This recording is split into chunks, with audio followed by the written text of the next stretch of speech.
Hello, and for today's Facecast, we're in the book of Psalms. We're in Psalm 20, verse 7, which says this: Some trust, if I can find it, some trust in chariots and some in horses, but we trust in the name of the Lord our God. If you read it today, if it was written today, some trust in intercontinental ballistic missiles, but we trust in the name of the Lord our God. That's what it's saying. Sometimes people, and it's true today, countries, regimes, kingdoms trust in the amount of power and might that they have. There have been down the years so many wars that it would be foolish not to trust in that, wouldn't it? The people with the biggest guns and the most of them usually win. Whether that's on board ships or on land or nowadays in the air.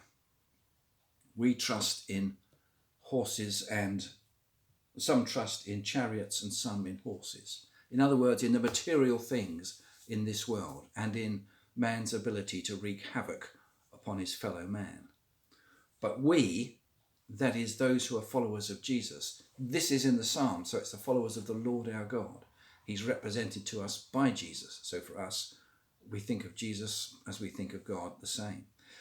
We don't trust in those things. We trust in the benevolence, the omnipotence of God. He knows that wars are happening. He doesn't make them happen. We make them happen. We fight wars against each other. It's our responsibility not to do that. We can choose to do that, or we can choose to do something else. Because God has given us free will. He's given us the choice. How do we live our lives?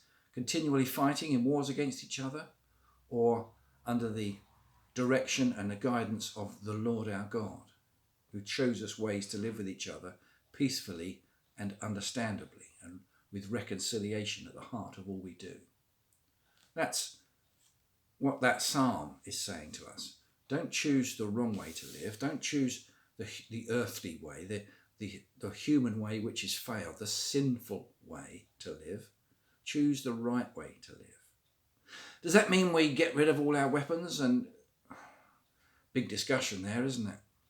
How do you enter détente? How do you deal with a de-escalation of arms? It's happened from time to time, and it's something we should put our weight behind. And we have to be understanding and sensitive and sensible when we do these things. But we should do it trusting in the Lord our God to guide us. Because when we have a nuclear-free world, if we were to have an arms-free world, if we were to trust in the Lord our God and follow his guidance, there would be no need for war. That sounds simplistic? Wouldn't mind giving it a try to see how it works, because otherwise we'll probably keep making a mess of things. We trust in chariots, some in horses, but we should trust in the Lord our God. Even in this time, this pandemic time, this coronavirus time, we must trust in the Lord.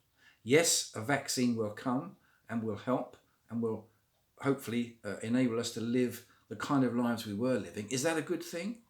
Because really, lockdowns and restrictions are saying, you know what, we should respect one another. We should live in a way that helps one another. And part of the interesting battle that's going on at the moment is trying to convince people that living in respect of one another is the right thing to do. Some people don't want to do that. They want to dismiss the respect for one another attitude and just live their own lives and do whatever they want. Those are the sort of people who will parade up and down the streets and say that coronavirus is false and that wearing masks is the wrong thing to do, because they don't understand that we should be sensitive to and caring of our fellow brother and sister. Anyway, that's another sermon. Enjoy today, make the most of it, don't be afraid, but make sure you make the right choices. Bye for now.